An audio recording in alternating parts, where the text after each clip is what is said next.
Bismillahirrahmanirrahim.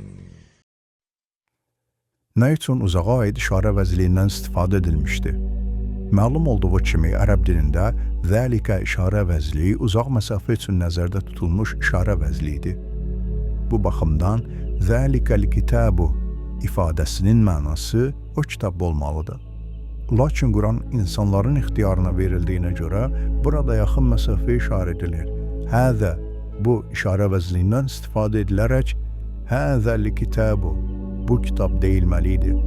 Bunu onunla izah etmək olar ki, bəzi hallarda uzaq məsafə üçün nəzərdə tutulan işarə vəzli, işarə edilən şeyin və ya şəxsin əzəmətindən xəbər verir. Başqa sözlə desək, yəni işarə edilənin əzəməti o qədər yüksəkdir ki, sanki əlçatmaz bir yerdədir. Buna müxtəlif dillərdə rast gəlmək mümkündür. Lakin Quranın bəzi ayələrində bu kimi hallarda tilkə işarə vəzli ilə istifadə edilir. Məsələn, aşağıdakı ayələri nəzər salın. Tilkə əyətul kitabil hakim. Bu hikmətli kitabın ayələridir. Yunus surəsi 1-ci ayə. Bu sözdə uzaq məsafə işarə üçün nəzərdə tutulmuşdur. Sadəcə olaraq cins baxımından fərqlənir. Zəlikə işarə vəzliyi kişi cinsinə, tilkə işarə vəzliyi isə qadın cinsinə aid olunur. Ayədəki kitab sözünün mənası. Kitab sözünün mənası yazılmış deməkdir. Sözü gedən ayədə kitab dedikdə təbii ki, Quran nəzərdə tutulmuşdur. Sual yarana bilər ki, axı bu ayə nazil olarkən Quran hələ tam olaraq nazil olmamışdı. Bu suala cavab olaraq qeyd edək ki, bu ayə nazil olan zaman Quranın bütünlüklə nazil olub yazıya alınması şərt deyil. Quran həm bütün Qurana, həm də onun müxtəlif hissələrinə deyilir. Digər tərəfdən bəzi vaxtlar kitab, yazılmış sözü daha geniş məna ifadə edir. Belə ki, bu söz yazıya alınması zəruri olan, lakin hələ yazılmamış məsələlərə də şamil olunur. Sad surəsinin 29-cu ayəsində belə deyilir. Bu bərəkətli kitabı insanların onun ayələrini düşünüb anlaması və ağıl sahiblərinə də xatırlaması üçün sənə nazil etdik.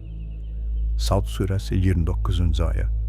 Təbii ki, Quran Peyğəmbər sallallahu nazil olmazdan qabaq insanlar arasında yazılmış kitab şəklində olmamışdı. Belə bir ehtimal da verilir ki, haqqında danışdığımız ayə Quranın kitab, yazılmış adlandırılması, onun lövh-i məhfuzda yazılmış olması ilə əlaqədardır. İnşallah, lövh-i məhfuz haqqında növbəti videolarda daha ətraflı məlumat verəcəyik. Hidayət nə deməkdir? Quranın bir çox ayələrində hidayət sözünə rast gəlirik. Onların hamısının mənası əsas etibarilə iki anlama gəlir. 1. Genetik yönləndirilmə. Bu, bütün məxluqatda müşahidə olunur.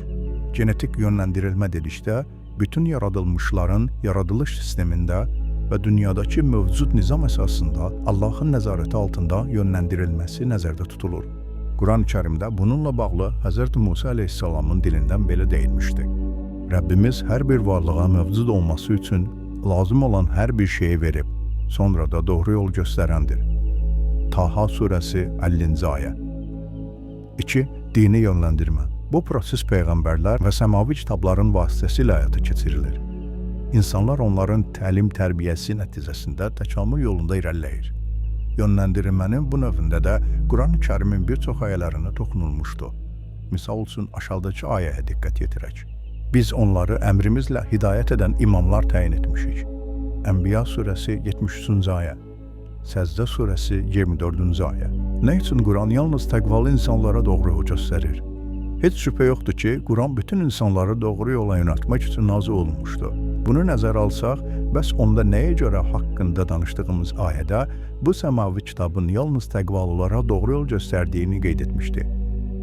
Bunun səbəb odur ki, təqvanın müəyyən bir mərhələsi, haqqa boyun əymək, ağıl və fitrətə uyğun gələni qəbul etmək mərhələsi insanda mövcud olmayınca onun səmavi kitablardan və peyğəmbərlərdən faydalanması qeyri-mümkündür.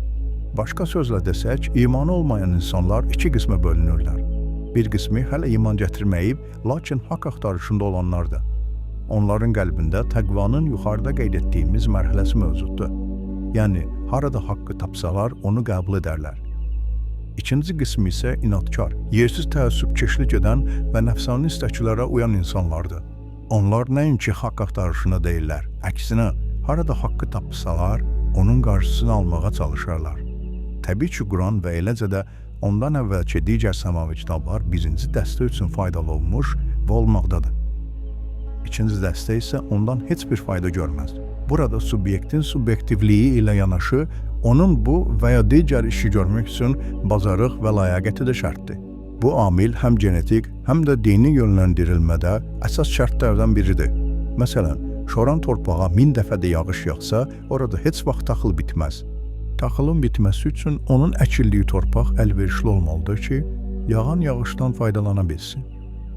İnsan da eyni ilə bu cürdür. Onun qəlbi inadkarlıq və təəssübkeşlikdən uzaq olmayınca hidayət olunmaz.